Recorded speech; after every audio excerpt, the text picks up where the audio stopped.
At the beginning of episode 5, Stuart and his gang find themselves trapped among a group of indigenous people. Their leader, Simpa, asks them where their village is. Stuart explains that they're from the city of Pasadena and gives them their full address. After hearing this, Chana and Simpa invite them to their village. They tell them that they'll provide them with food and even let anyone sleep with whoever they want. Barry immediately asks if sleep means they can be intimate with someone. Chana says yes, and Barry gets excited. Denise then asks what they want in return. Chana simply says that they enjoy meeting new people. Meanwhile, Barry starts imagining all kinds of fantasies, but the others aren't comfortable with the idea. Stuart, however, agrees to go with them. So everyone slowly starts moving toward the village. A little later, they're all sitting together and having a meal. In this tribe, there don't seem to be any real rules. Everyone freely shares food, partners, and pretty much everything else. Stuart starts liking the place, especially because the people here can speak English. They also don't seem interested in technology or having any contact with the outside world. Denise, however, finds some of the things here a little strange. Meanwhile, Chana and Bert are talking, and Chana seems very attracted to Bert. Bert tells her that, yeah, he's heard that before. Chana then invites Bert to spend the night with her. Bert is surprised at first, but eventually agrees. While this is happening, Stuart is enjoying the fresh food around the village. But then he notices smoke coming from their time travel device. Stuart opens it up and sees that a red component inside has already burned out. The whole thing seems strange to him. Meanwhile, Barry takes off one of his shoes. One of the men from the village immediately takes it because he likes it. Barry tells him that it's his shoe. The man doesn't understand what mine means. Barry tries to explain that if something belongs to him, then it's his and can't belong to someone else. But the man still doesn't understand, because everyone in the village shares everything. He then takes Barry's other shoe too. Seeing this, Stuart and Denise start laughing. The next morning, the village was already awake, and Stuart and Denise really enjoyed the peaceful morning there. Stuart wanted to stay, but Denise didn't feel comfortable living there. Stuart didn't know anything about fixing the machine, while Denise was starting to miss her kids. Stuart then explained that their children weren't actually in this reality. They belonged to a different reality. Even so, both of them still missed them. Stuart started thinking that maybe someone could send them a message from their world. They just had to figure out how messages could travel between the two realities. So, the two of them moved forward to find out how they could receive a message from their own world. Meanwhile, Chana and Bert were talking about how much they enjoyed the previous night. During their conversation, they even told each other, "I love you," once or twice. But then, Simpa asked Chana to spend the night with him, and Chana agreed. Bert didn't like this at all. He tried to explain to Chana that if she was with him, she couldn't sleep with someone else. He told her that things were different where he came from. When a man and woman fell in love there, they were usually monogamous, meaning they were committed to only one person. Chana found this idea strange and started asking Bert what being monogamous meant, because she actually liked being with him. Bert was happy to hear that. The two of them then moved on, and Bert excitedly started telling everyone that he'd finally found himself a girlfriend. On the other side, Barry comes out of the hut after spending the previous night with 3 women and 1 man.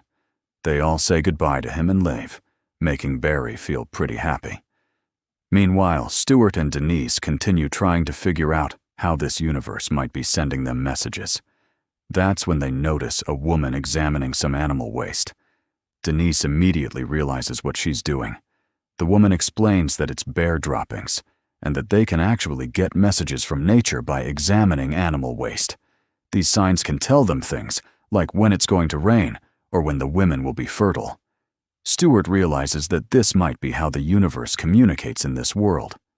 So, Stuart starts examining the droppings too, but Denise refuses to get involved in something that disgusting. Stuart continues checking it anyway. Meanwhile, Barry is trying to explain to everyone that he's going to keep one of their bowls for himself. He even writes his name, K, on it. But the people there still want to share everything. Barry tells them that only communists believe in sharing things, and that communism is bad.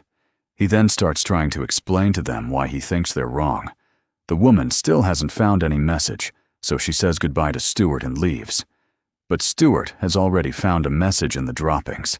It tells them to use the red quartz. Now they need to find that red quartz, which leaves both of them worried. Meanwhile, Simpa notices that people in his village have started claiming things as their own. If they don't, others call them communists.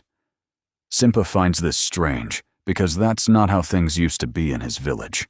At the same time, Bert and Chana have grown closer. After spending time together, Bert is so happy that he starts crying tears of joy. Then, Simpa arrives and sees the two of them sleeping together. He asks Chana why she didn't come to him. Chana tells him that she's now monogamous with Bert, meaning she'll only be intimate with Bert. Bert is happy to hear this, but Simpa doesn't like what the village is becoming. He walks away, clearly unhappy with the changes happening around him. Barry continues influencing everyone with his own ideas, explaining how they could become rich by claiming things as their own and selling them. Then Simpa comes over and asks Barry what being monogamous means.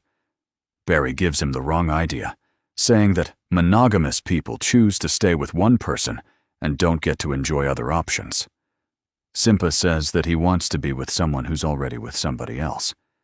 Barry tells him to just take that person away, and if necessary, he can even kill the person standing in his way. Simpa actually likes these ideas. Meanwhile, Bert comes outside wearing clothes like the people in the village. He runs into Stuart and Denise and tells them that he's going to marry Chana today.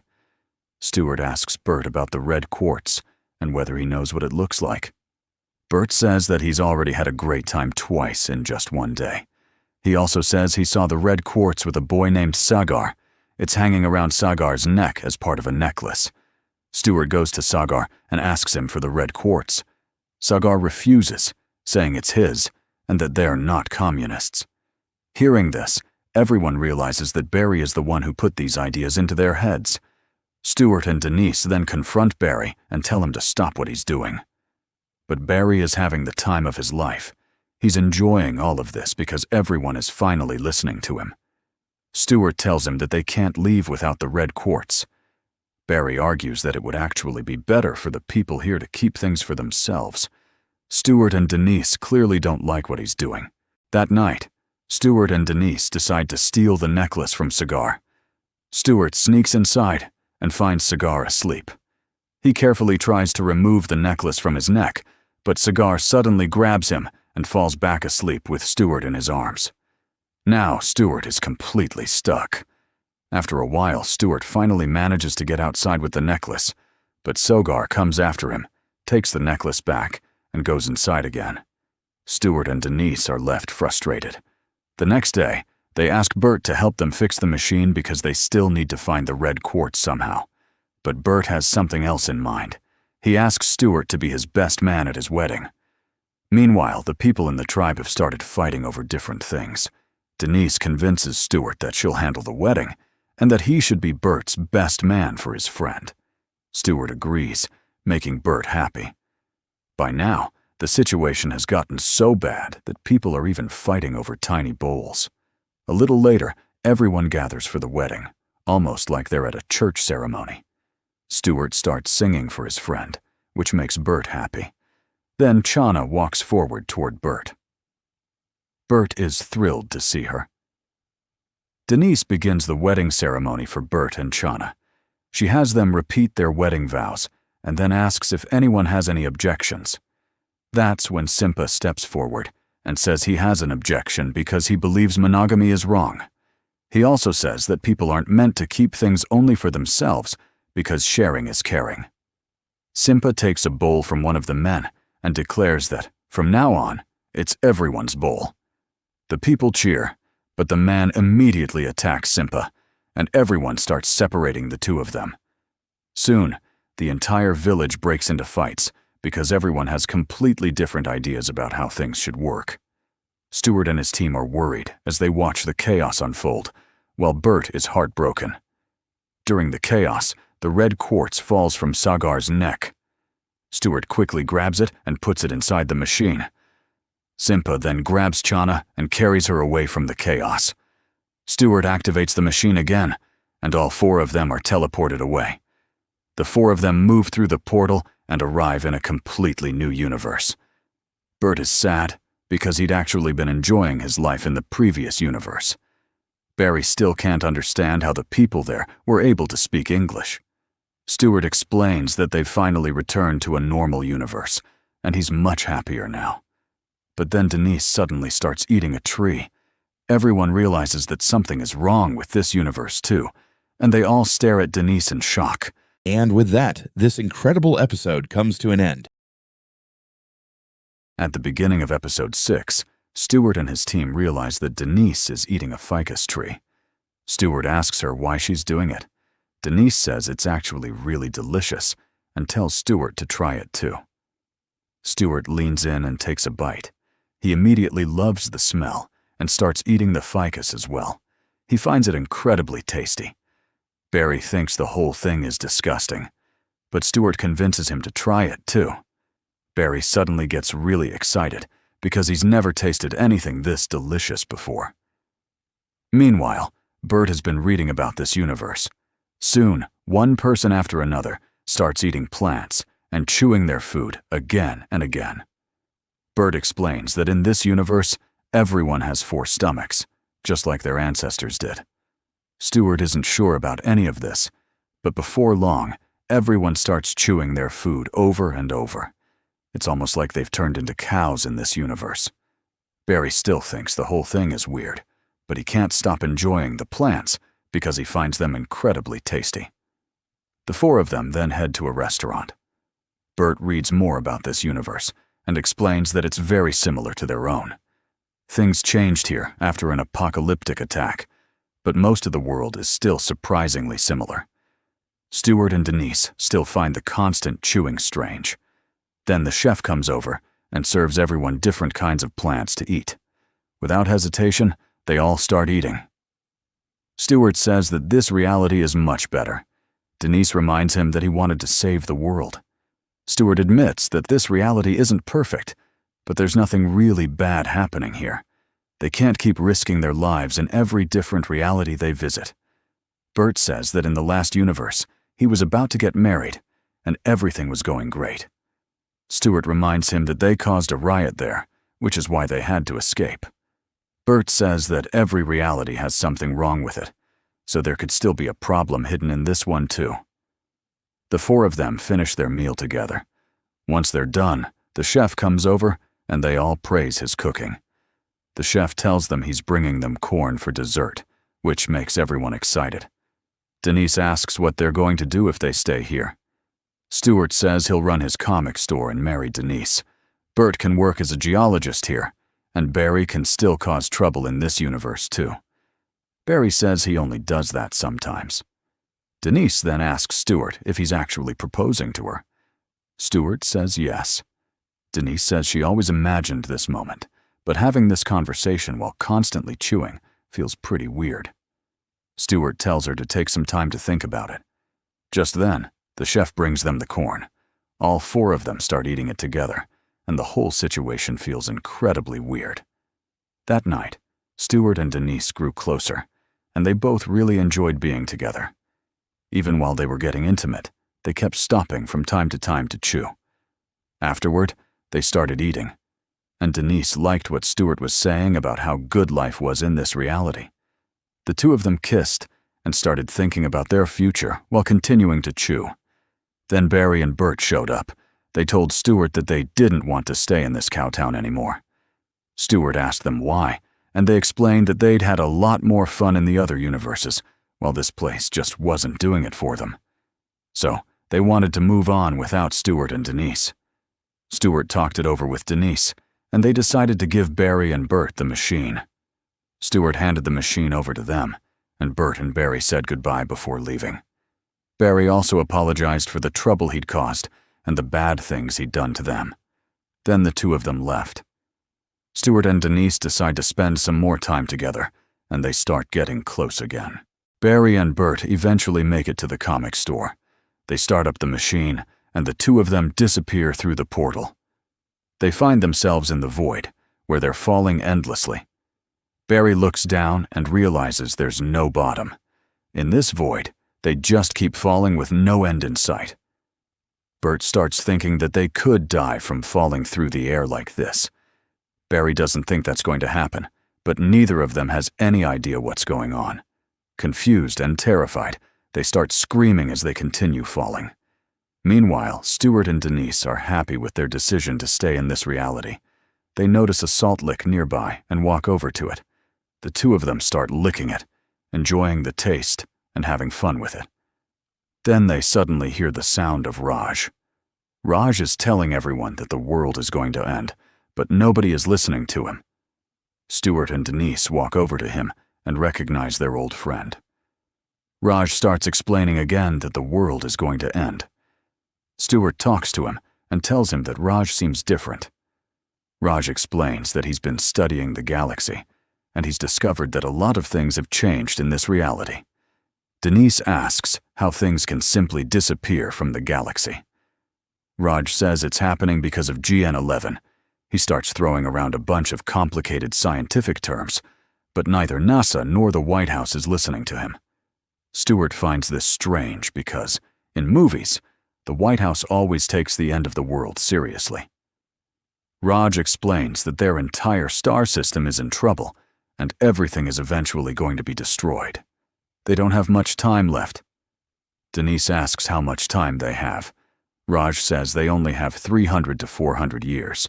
Stuart thinks that's actually a lot of time, and says it shouldn't make much difference.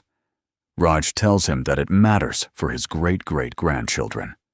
After hearing that, Stuart and Denise start thinking about having children, and they actually like the idea. Raj then says that they know this universe is going to be destroyed, yet they're still doing nothing about it. He says that's a terrible thing. Stuart feels bad after hearing this and says goodbye to Raj. Raj seems happy about it. Stuart and Denise then leave, while Raj goes right back to warning everyone that every single one of them is going to die. Meanwhile, Barry and Bert are still falling through the void. Bert tells Barry to use the machine, so Barry tries to activate it.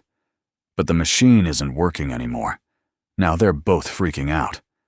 Since they have no idea what else to do, they decide to play a game while they keep falling. They'll take turns asking each other questions.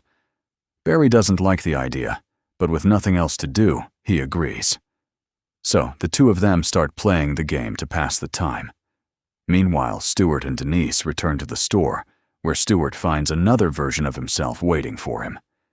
Stuart explains to Denise that this version of him was the one who originally gave him the mission to save the different universes of the multiverse. The other Stuart asks why he gave Sheldon's device to Bert and Barry. Stuart explains that they decided to stay in this reality. The other Stuart is shocked that he chose to stop trying to save the world just so he could stay here, enjoy himself, eat the food, and spend his time chewing like everyone else. Denise doesn't like the way the other Stuart is talking to him. The other Stuart tells him to listen carefully. He says that Stuart is trapped because of what went wrong with the machine, and in a way, he was chosen for this mission. He's the one who has been given the chance to save the entire multiverse, and he can't just walk away from it. Stuart actually likes hearing that, but he still prefers staying in this reality. He tells the other Stuart that he's not his manager. He's simply another version of him. Stuart says that even if he wanted to save the universe, he couldn't do it anymore because he'd already given the device to Bert and Barry. The other Stuart says they can bring them back, but Stuart tells him that he doesn't understand. He has already walked away from Sheldon's whole mess, and now he doesn't want to fix anything. With that, Stuart walks away. Denise says she'll try talking to him and leaves as well. Stuart is left there feeling extremely frustrated. Meanwhile, Barry and Bert are still falling through the void. Bert starts talking about how he decided to study geology after being inspired by his teacher, Angela White. He says he had other friends too, and starts telling Barry stories about them. Barry actually enjoys listening to him talk about all this, even as they continue falling. Meanwhile, Stuart and Denise close the store for the night. They're getting ready to eat, and today they have some Japanese plants. But Stuart is still worried about whether he's making the wrong choice by refusing to save the universes. After all, he's the chosen one. Denise asks him what he's thinking about. Stuart says he never chose any of this for himself, so he should at least have the choice to decide what he wants to do. Besides, nothing is going to happen here for many years anyway.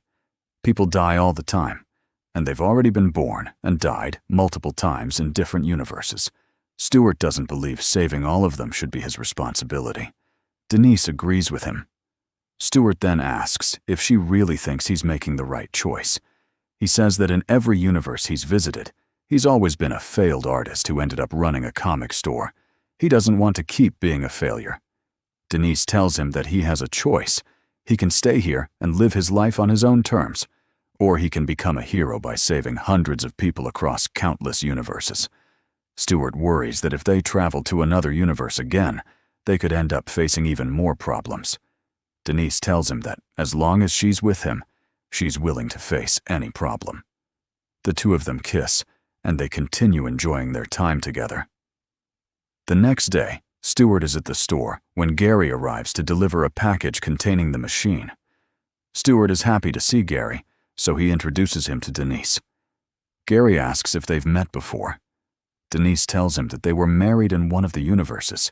Stuart adds that in another universe, Gary even died while trying to save them.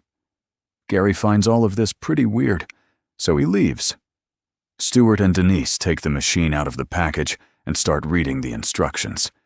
Denise can't understand how there can be another machine when they already gave the device to Bert. Stuart explains that this is an ego copy of the original machine. It both exists and doesn't exist, and once they activate it, it will merge with the original machine. Now the two of them just need to try it out. Stuart tells the nerds at the store that they're about to travel through different universes again. The nerds immediately start asking them questions about comics. Stuart and Denise don't answer them. Instead, they activate the machine and disappear. Before leaving, the two decide to take some comics with them. The machine disappears from Bert and Barry's universe, while Stuart and Denise arrive with the original device, which is now merged back together. The four friends are happy to be reunited, but they're still stuck in the void, and they haven't reached a new universe yet. Stuart says this is happening because of him. He's the chosen one, like Neo and Jesus, and he's the one who can save the multiverse. Denise agrees that he's telling the truth. Stuart activates the device again, and the four of them finally travel through the portal into a new universe. At first, everything seems completely normal, but then they realize they're not even opening their mouths when they talk. Somehow, in this universe, they can read each other's minds. Barry finds this really strange. Then everyone learns from his thoughts that his mom used to bathe him when he was 12 years old. Barry is embarrassed that his secret has been exposed in front of everyone. And with that, the episode comes to an end. And if you want to watch the next episode, you'll have to help me reach the goal of 1,000 subscribers on this channel.